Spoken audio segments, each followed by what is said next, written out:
Hello students, ये question JEE main 2025 में पूछा गया था जो कि मैग्नेटिज्म चैप्टर से है। बहुत ही आसान क्वेश्चन है। अगर इस क्वेश्चन को सॉल्व करने से पहले एक बार क्वेश्चन को अच्छी तरह से समझते हैं। ठीक है। Let B1 be the magnetic magnitude of the magnetic field at centre of a circular coil of radius r carrying current I. Let B2 be the magnitude of magnetic field at an axial distance x from the center. For x is to r equal to 3 is to 4, B2 by B1 is B2 by B1 का ratio हमें निकालना क्या है? B2 by B1 का ratio. तो B1 और B2 क्या है, इस बात को समझिए। एक कॉइल है, सर्कुलर कॉइल। ठीक है। इस सर्कुलर कॉइल के रेडियस r दिया हुआ है। ठीक है। B1 है जो मैग्नेटिक फील्ड का स्ट्रेंथ है एट द सेंटर पे। ऐसे देखिए, ये मान लेते हैं कि एक इस तरह का कोई सर्कुलर कॉइल है। इस सर्कुलर कॉइल की वजह से इसमें करंट है कितना, आई करंट है। इसके सेंटर पे मैग्नेटिक फील्ड दिया हुआ है। इसके सेंटर का मैग्नेटिक फील्ड B1 है। और B2 क्या दिया हुआ है? B2 दिया हुआ है कि एक इसके एक्सिस से कितना डिस्टेंस पे, x डिस्टेंस पे एक पॉइंट है। इस पॉइंट का मैग्नेटिक फील्ड B2 है। हमें जो बेसिकली निकालना है B2 बाई B1 का रेशियो निकालना है। तो फॉर्मूला बेस्ड क्वेश्चन है। B1 जो कि सेंटर पे जो मैग्नेटिक फील्ड होता है उसे लिखते हैं mu naught I by 2r। ये फॉर्मूला है किसी भी सर्कुलर कॉइल की वजह से, सर्कुलर रिंग की वजह से उसके सेंटर पे मैग्नेटिक फील्ड निकालने का फॉर्मूला आपको याद होना चाहिए। ठीक है। अब किसी x डिस्टेंस पे जो मैग्नेटिक फील्ड है उसका मैग्नीट्यूड की ही से बात हो रही है, डायरेक्शन की बात नहीं है। तो इसका मैग्नीट्यूड जो है B2 वो हम लोग लिखते हैं। इसका भी फॉर्मूला आपको याद होना चाहिए, mu naught I r square by 2x square by x square plus r square to the power 3/2।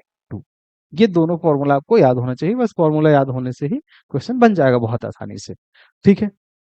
तो इसमें तो सब कुछ हम लोग वैल्यू पुट कर देना है। आई की जगह पे आई है, आर की जगह पे आर है। इसमें एक चीज में एक्स की वैल्यू यहाँ गिवन है। एक्स को वैल्यू है, हम लोग एक्स को कैसे रिप्लेस कर सकते हैं? यहाँ से ये जो दिया हुआ है x by r is equal to 3/4।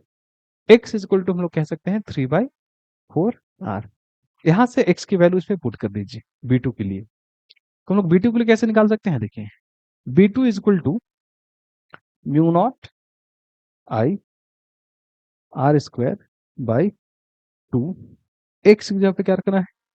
3/4 are, इसका स्क्वायर, इस पूरे का स्क्वायर प्लस आर स्क्वायर और इसका सबका पावर 3/2। ठीक है। यहाँ से देखिए, म्यू नॉट आई, यहाँ भी आर स्क्वायर है, यहाँ भी आर स्क्वायर है, इसका पावर 3/2 है।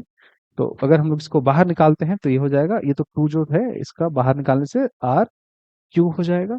और अंदर में जो बचेगा वो कितना बचेगा? इसका स्क्वायर करते हैं 3 का तो 9 और 4 का स्क्वायर कितना हो जाएगा? 16 प्लस 1 और इसका पावर 3/2। यहाँ एक आर स्क्वायर था ऊपर, आर स्क्वायर से एक बार आर कट जाएगा।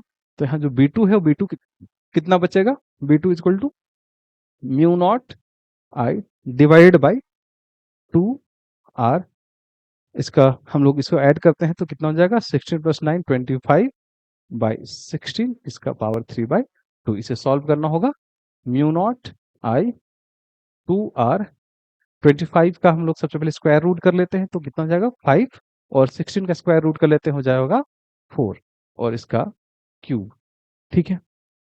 इसे हम लोग लिख सकते हैं म्यू नॉट आई 2r इंटू 16, 4 का क्यूब कितना हो जाएगा? 64 और 5 का क्यूब हो जाएगा 125। ठीक है। अब ये B2 है, हमें जो रेशियो निकालना तो रेशियो निकाल लीजिए, बहुत आसानी से निकल जाएगा ratio. B2 by B1, B2 की जगह पे लिख दीजिए mu naught I 2r into 64/125 divide by B1 की जो वैल्यू है इसे रखिए यहाँ, mu naught I by 2r। ठीक है। ये सब पूरा कट गया और यहाँ कितना बचा? 64 बाई 125। तो हम लोग कह सकते हैं कि जो B2:B1 है वो कितना है 64:125। कोई जो करेक्ट ऑप्शन है वो कौन सा करेक्ट ऑप्शन है? Third is a correct option. Hopefully आप सबको समझ आया होगा। Thank you.